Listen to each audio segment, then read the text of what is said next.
Nih Pak, indahnya begini Pak. Maaf ya. Lihat istri itu ingat Allah. Lihat anak ingat Allah. Ibu lihat suami ingat Allah.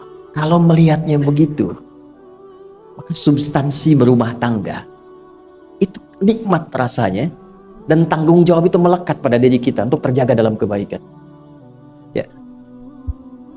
Saya nitipkan handphone saya ke antum, dan antum tahu itu punya saya. Ya, dan Anda mencintai saya misalnya, ta'zim di situ. Mungkin nggak handphone itu ditempatkan di tempat yang tidak baik? Mungkin nggak Anda taruh di lantai begitu saja? Demi Allah saya katakan, mungkin Anda akan mencari tempat terbaik, disimpan di situ, dirapi-rapikan, dilap-lap, karena Anda merasa itu punya saya yang dititipkan pada Anda. Manusia saja bisa Anda perlakukan demikian. Bagaimana ketika Anda melihat anak itu amanah Allah, yang Anda sebagai orang tuanya akan ditanya di kemudian hari. Maka kalau mau bersikap yang gak enak itu gak bisa Pak kita lakukan. Mau bentak tuh gak bisa, mau marah tuh ditahan-tahan. Ya. Dan itu dijaga. Lihat istri sebagai amanah Allah itu beda caranya dengan hanya melihat kemanusiaannya saja. Istri melihat suami sebagai amanah Allah akan lain. Ya. Makanya akan selalu sempat dan optimal merawat istri sendiri dibandingkan lihat-lihat istri orang. Begitu sebaiknya. Ibu pun tidak harus berharap, kenapa ya suami saya nggak seperti Ustadz? Harapan yang sia-sia. Sudah ada turunan hikmahnya. Nah itu ada latihannya. Latihannya apa? Alladzina yadhkurunallah, zikir. Jadi kalau zikir itu sudah kuat dalam diri kita, ya sudah menghadirkan esensi zikir dalam diri kita, yang dilihat semuanya itu semua anugerah Allah Subhanahu wa taala. Jadi saat dia gembira itu dia bersyukur, dan saat dia sedang mengalami duka dia bersabar. Semua sama sebagai ibadah. Ajaban li amril mu'min. Kalau sudah seperti itu, kata Nabi, perkara hidupnya mengagumkan, gak ada keluhan. Itu latihannya zikir. Nah, zikir ini di Quran diturunkan dalam bentuk yang pokok berupa amalan ritual. Karena itulah semua bentuk amalan ritual disebut dengan zikir. Jadi kalau kita ingin hadirkan sifat tadi, maka cara pertama tingkatkan ibadah ritual. Salat. Apalagi? Al-Quran. Saya ambil dua dulu lah, supaya nggak banyak-banyak dulu. Yang pokok salat, yang kita lakukan tiap hari. Tinggal kuantitas dan kualitas kita tingkatkan. Maaf, lihat sini baik-baik. Salat itu di Al-Quran disebut dengan zikir. Dalilnya Quran surah ke-20 ayat ke-14. Dan langsung disarikan dengan fungsi ibadah sebagai fungsi hidup kita. Sudah? Perhatikan baik-baik. Innani anallah la ilaha illa ana fa'budni wa aqimis salata li dzikri. Itu dalilnya. Sayalah Allah, kata Allah. La ilaha illa ana, tidak ada Tuhan yang layak dipertuhankan dan layak disembah kecuali saya, Allah. Allah. Bagaimana kenal Allah sebagai Tuhan? Ya, yang layak disembah, yang harus dipertuhankan, kenalnya bagaimana? Mendekatnya bagaimana? Fa'budni, sembah saya supaya kamu kenal saya, dekat dengan saya, tahu saya. Bagaimana caranya? Wa aqimis shalah, tunaikan salat. Jadi kalau pengen dekat dengan Allah, terkoneksi kepada Allah, tersambung, punya sifat tawakal yang kuat, nih tingkatkan salatnya, tambah. Makanya tiap hari kita sholat 5 waktu itu untuk membangun konektivitas dengan Allah. Sebab kalau sudah dekat, aksesnya pun terbuka semua. Itu maksudnya. Anda dekat dengan pimpinan, akses di perusahaannya kan mudah untuk diakses. Ya kan? Kita punya kenalan yang kuat, yang punya sesuatu, aksesnya mudah dibuka. Kita kenal Allah dan dekat dengan Allah, apa yang sulit bagi Allah? Dan ini kita yakin. Nah sekarang Allah kasih jalan. Coba lihat orang-orang dulu, ya. Mereka ketika akan melatih dirinya untuk tersambung kepada Allah, sholat semua, termasuk para nabi, rasul. Tapi dahsyatnya, ketika ada apapun dalam kehidupannya yang sulit Allah mudahkan, minta langsung dikabulkan. Dan sangat luar biasanya, seringkali terjadi mintanya lewat sholat. Nabi Zakaria itu kan dihukumi Istrinya oleh medis itu menopause dan mandul. Maaf, nggak mungkin punya keturunan. Kapan mintanya? Dalam sholat. Mohon sama Allah. Dan itu dikabulkan. Dan diabadikan di Quran dengan surah yang sama, Ali Imran ayat 38 sampai 39. Hunalika da'a Zakaria rabbah qala rabbi habli min ladunka dzurriyyatan thayyibah innaka sami'ud du'a. Ya Allah, mereka mengatakan aku nggak mungkin punya keturunan. Mereka mengatakan istriku punya keterbatasan. Maka aku memohon kepadamu yang tidak punya batas dalam pemberian. Engkau yang maha mendengar. Kalau kepada yang maha mendengar doa saya tidak dikabulkan, mohon tunjukkan kepadaku lewat sholat ini ya Allah, dengan cara apa lagi dan kepada siapa aku mesti memohon. Itu nggak nunggu lama, permohonan selesai turun jawaban ayat 39-nya.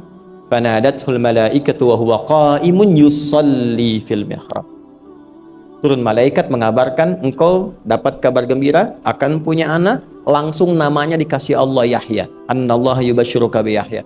Artinya hidup yang mustahil menurut manusia, lahir dari rahim seorang perempuan, maaf, yang divonis monopause dan mandul, bayi yang hidup, kata Allah nggak ada yang mustahil, lahir dan terjadi itu. Yahya, John, lahirlah. Kapan terjadinya? Saat sholat. Karena itu saat dipanggil sholat, itu isinya tuh kan doa semua. Silakan ngecek, isinya doa semua. Dari mulai takbir, sujud sampai salam, isinya doa semua. Dan itu konektivitas kita dengan Allah, minta. Kapan itu bisa terkabul dengan cepat doanya? Kapan selesai urusan kita? Kalau koneksinya bagus. Makanya disebutnya zikir, yang terhubung, yang nyambung. Semakin kenal, semakin dekat, semakin mudah. Kadang belum minta, sudah diberi. Ada yang orang belum berucap, Allah sudah berikan. Sehingga ketika menghadapi masalah yang sama, ringan. Bukan gak punya masalah. Akan dihadapi, diringankan oleh Allah. Masalah yang sama, ini sampai ribut, adu argumentasi. Orang ini cuma senyum, selesai. Betapa banyak masalah kecil diargumentasikan jadi besar. Akhirnya problem. Tapi tidak sedikit masalah besar dihempaskan di atas sajadah. Ketika koneksinya dengan Allah itu kuat, tiba-tiba hilang seketika. Selesai. Makanya Nabi Yakub kalau punya masalah, yang beliau lakukan apa? Dia bentangkan sajadahnya, dia sholat, dia mohon kepada Allah. Itu dilestarikan di Quran surah ke-12 Yusuf ayat ke-86. Aku tuh kalau sedang punya masalah apapun, ya aku bangun konektivitas dengan Allah. Innama ashku bathi wa huzni ilallah. Saya curhatnya cuma sama Allah. Ini Pak, ini bagian pertama. Jadi kalau ingin semakin kuat, sampai ada masalah diringankan, mau kerja dibukakan pintunya, itu ada jenisnya. Yang pokok ada 5 waktu, 17 rakaat. Yang detil itu ada pada sunnahnya. Dan itu hebatnya dalam Islam. Dijelaskan caranya, disebutkan tujuannya, dan diterangkan hikmahnya. Contoh, kita sekarang jam berapa? Jam 9.20. Di waktu saat ini ada waktu sholat disebut dengan sholat duha.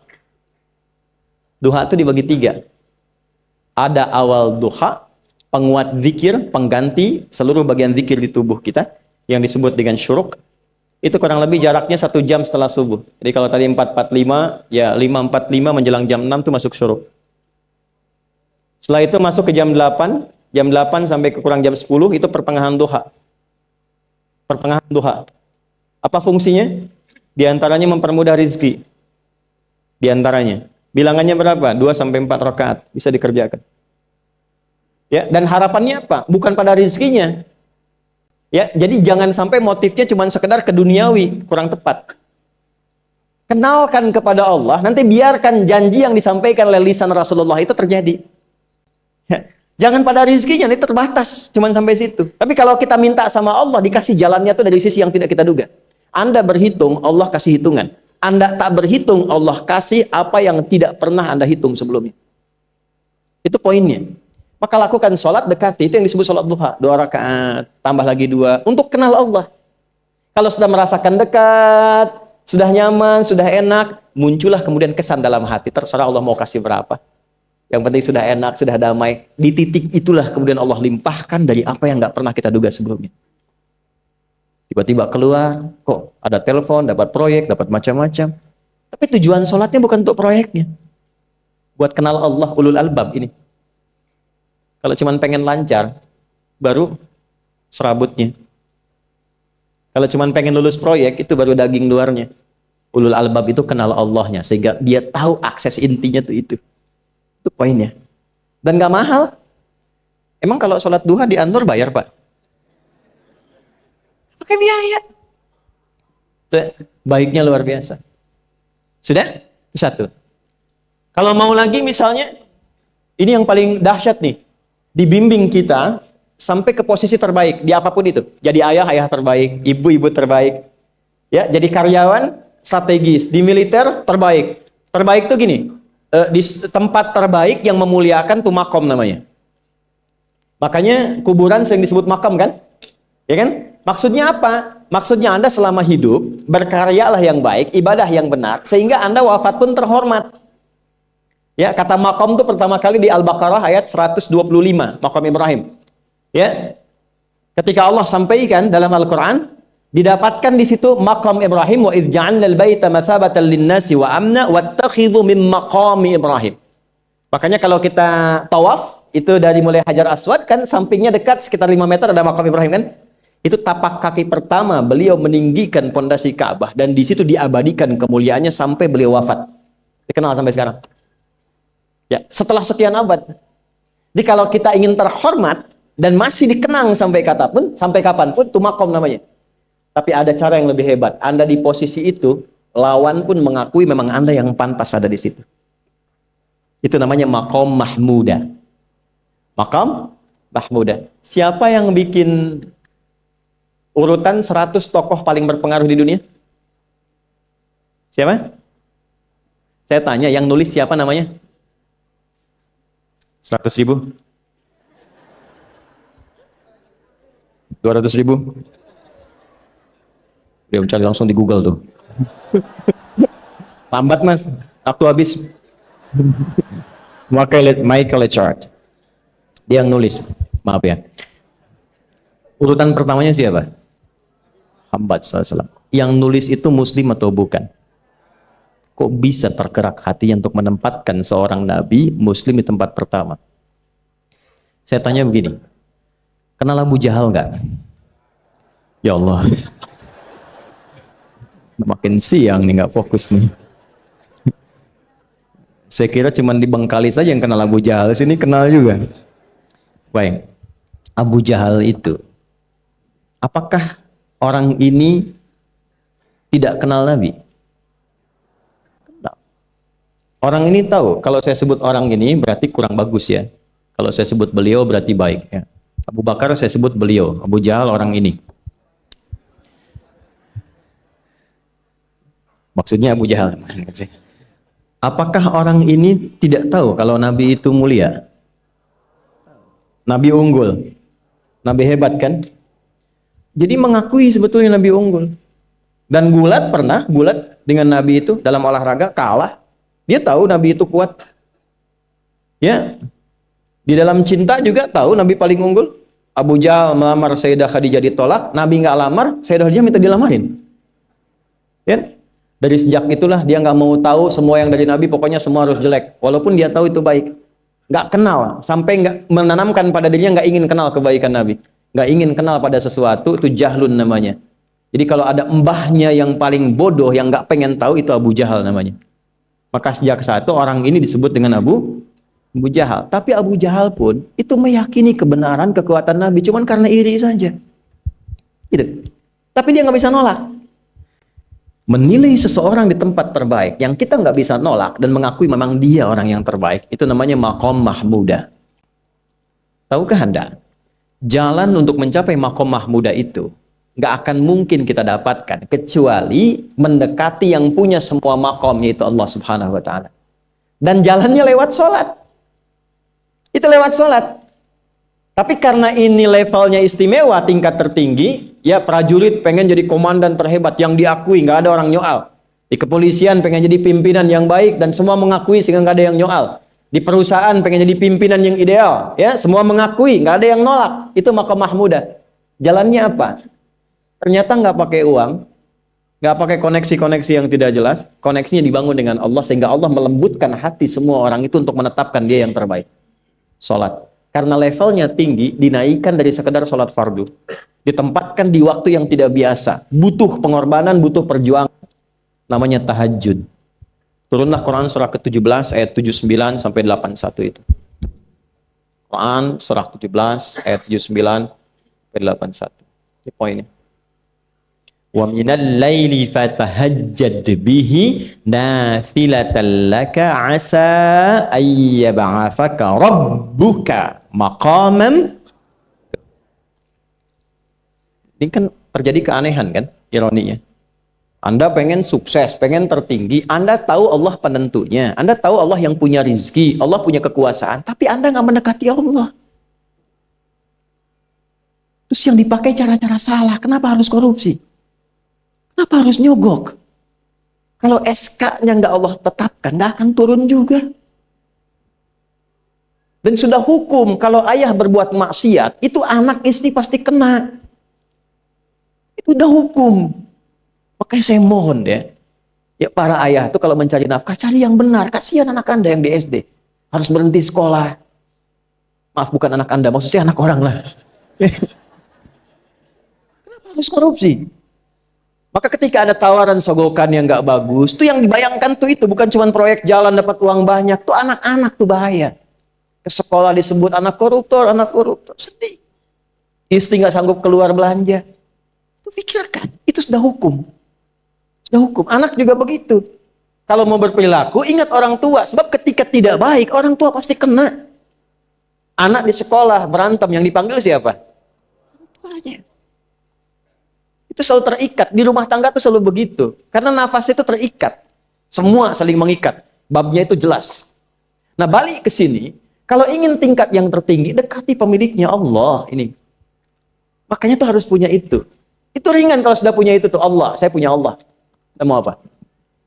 Takut hidup. Nabi ditodong pakai pedang. Siapa yang menyelamatkan Muhammad sekarang? Ringan Nabi jawab, Allah. Jatuh pedang. Dibalik, kamu siapa yang menyelamatkan kamu? Bingung. Dan punya Allah itu luar biasa. Nah, ini yang harus tanamkan pada jiwa. Punya Allah sebagai Tuhan. Kalau sudah dekat, kenal, baik dengan itu, akses mudah semua. Dan yang paling indah itu apa? Menerima apa yang Allah tetapkan. Hari ini nggak dapat, alhamdulillah. Saya masih dikasih jalan. Alhamdulillah, besok belum dapat. Ada akumulasi, paham. Paham. Nah, itu nggak mungkin bisa dapat rasa itu. Salah satunya, ikhtiarnya apa? Nih, tahajud. Dan hebatnya kenapa sholatnya disebut tahajud? Tidak disebut sholat hajat. Ada hajat, ada tahajud, beda. Hajatun, hajada, hajadun, ada tahajjada ya tahajud, tahajud. Beda. Tahajud, di situ aja. Ini sengaja nggak saya hapus nih. Mana staf saya? Oh. Foto nih ya. Saya hafal insya Allah. Tahajud. Asalnya dari kata hajada. Begini. Ha, jim, dal. Ditambah ta di depannya. Lalu ada tasydid sebelum akhirnya. Nih. Ini akarnya 3 huruf. Ha, jim, dal. Hajada itu asalnya bangun dari tidur malam. Tidur dulu, lalu bangun setelah itu. Itu hajada. Pelan-pelan. Paham sampai sini? Kita teruskan. Kalau kita ingin berusaha untuk bangun, mengoptimalkan diri untuk bangun, maka tambahkan tak di depannya. Berusaha untuk mendapatkan atau mencapai sesuatu. Kalau yang kita akan lakukan itu tidak mudah, nggak gampang bangunnya, sehingga butuh rencana, butuh persiapan, ya kan? Maka tambahkan tasydid sebelum huruf akhirnya. Dari kata syiddah, apa yang mau dikerjakan ini nggak mudah. Memang pengen bangun itu jam 3. Tapi kan nggak tiba-tiba ujuk-ujuk bangun jam 3, belum tentu. Ya kan?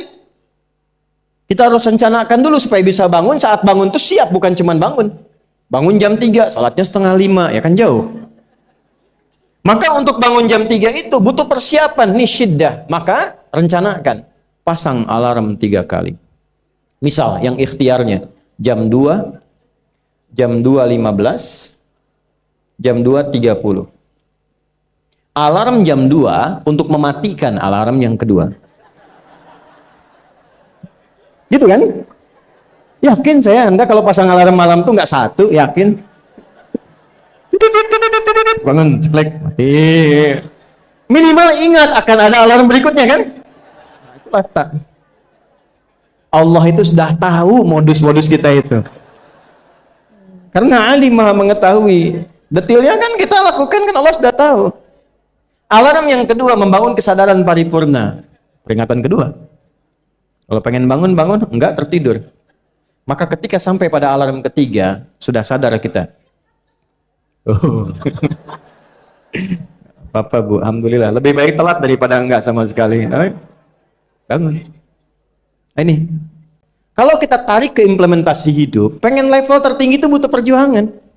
Latihan dulu, kan? Menguras fisik, energi, tenaga, biaya, hasilnya indah. Tapi ada jalan cepat untuk mendapatkan itu. Nih aksesnya, bangun kepada Allah.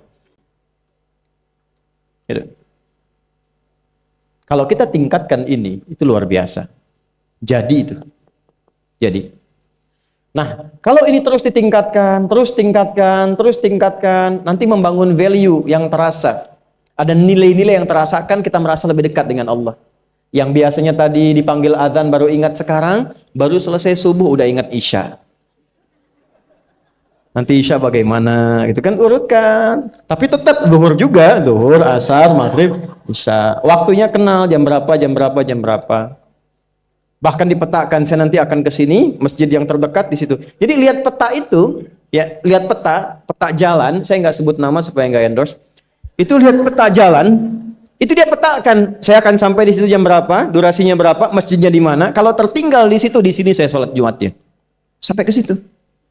Nah, value yang membuat kita semakin meningkat dekat dengan Allah, itu takwa namanya. Takwa. Disebutkan sebanyak 240 kali dalam Al-Quran. Nah, intinya itu ini nih. Jiwa takwanya. Kalau ini sudah ada, Allahu Akbar. Silahkan Anda keluarkan semua kata-kata takwa di Quran. Tidak ada kecuali yang indah semuanya. Quran surah 65. 65 itu babnya bab tolak. Surahnya at-tolak. Tolak itu persoalan terbesar di rumah tangga. Nggak akan bisa terjadi yang demikian itu kalau ada takwa di dalamnya. Nyambung. Kalaupun mesti terjadi, itu spirit takwa mengarahkan pada yang terbaik.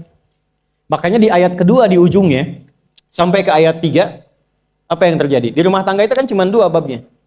Satu masalah dari komunikasi, yang kedua materi. Perhatikan. Wa may yattaqillaha yaj'al lahu makhraja wa yarzuqhu min haitsu la. Siapapun yang mampu meningkatkan takwanya kepada Allah. Pakai man tuh, setiap personnya. Suami, istri, ayah, ibu, anak, satu keluarga mencoba meningkatkan takwa. Dia tahajud, bangun semua ingatkan. Bangun semua tahajud, salat duha, yuk ingatkan dimanapun. Alhamdulillah. Apa yang terjadi ketika dilakukan? Apa jawab Allah? Yaj'al lahu makhraja. Enggak pakai alif lam, makhraja. Masalah apapun yang engkau alami. Suami berangkat ada masalah. Ada masalah umum yang semua orang mengalami itu. Tapi yang ini enggak. Kena macet, ada macet, dia mau berangkat, tiba-tiba diarahkan, jangan lewat situ Pak, macet, Bapak kesini aja. Ya. Pak ikut kami saja Pak, tiba-tiba patwal datang, ayo ikut. Ya, itu bisa terjadi. Wa yarzuqhu min haitsu la yahtasib, bahkan rezekinya pun itu datang dari sisi yang nggak diduga. Nggak nyangka ya, emang nggak sangka datangnya. Ya, habis sholat, tiba-tiba telepon masuk, belum selesai proyek, ini ada permintaan itu.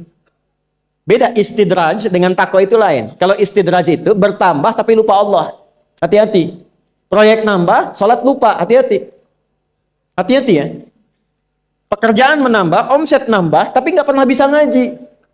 Nggak pernah mampu sholat. Hati-hati itu. Dan paling bahaya kalau itu nambah terus sehingga membuat lupa semua ibadah. Itu istidraj namanya. Istidraj. Ancamannya akhirat tuh, hati-hati. Segera ingat, segera ingat. Tapi kalau semakin nambah, semakin ingat Allah, itu anugerah. Karena Allah telah menilai hamba ini paham menjalani kehidupan, sehingga dia ngerti. Makanya Utsman, Abdurrahman bin Auf, setelah masuk Islam, hartanya makin nambah. Karena kenapa? Karena telah dinilai layak mengelola harta, paham cara mengelolanya. Dapat segini, alokasikan ke sini. Dapat segini, alokasikan ke sini. Pak, di mana logikanya? Ada 600 truk hasil usaha. Bapak punya 600 perusahaan. Satu perusahaannya itu bergerak di bidang misalnya logam mulia. Ya, ada emas, ada berlian, ada macam-macam dan sebagainya. Satu kali Anda berhasil mendapatkan kurang lebih 600 truk logam mulia di dalamnya. Mau datang kemudian ke tempat Anda di jalan. Tiba apa yang terjadi? Ada komen tetangga kepada Anda. Misal, komennya nggak langsung, cuma ke teman tetangga Anda dengar. Waduh, Pak Asep hisabnya luar biasa kayaknya ya. Hisabnya, bukan berliannya. Hisabnya luar biasa, terus nyampe di telinga Anda. Kira-kira ketika mendengar itu respon Anda apa? 100.000? Bingung kan? Bingung. Lihat Abdurrahman bin Auf, jazakallahu khair. Datang 600 kafilah pakai unta. Isinya semua emas, berlian, perak, macam-macam. Heboh Madinah, bum bum bum bum bum bum bum. Tiba-tiba Sayyidah Aisyah komen radhiyallahu taala anha. Beliau kan yang terdekat dengan Nabi, satu istri Nabi SAW. Jadi kalau sudah ring satu Nabi, ada yang komen, kita tuh cuma 3 sikapnya. Like, share, and subscribe. Gak usah ikut komen lagi. Sukai, share, subscribe. Ikuti jalannya. Apa komennya? Secara singkat, kama qalat. Aku pernah mendengar Nabi SAW mengatakan, Abdurrahman bin Auf itu agak lambat hisabnya. Ya selamat-lambatnya cepat juga dibanding kita kan. Ya? Maksudnya apa? Ingin menggambarkan betapa banyak kekayaannya. Scan, checklist, semua. Ketika mendengar komen itu, apa kata Abdurrahman bin Auf? Saya jadikan semua yang baru datang itu saya sedekahkan semua untuk orang Madinah. Supaya mempercepat hisabnya itu. Saya sedekahkan semua. Bisa nggak begitu?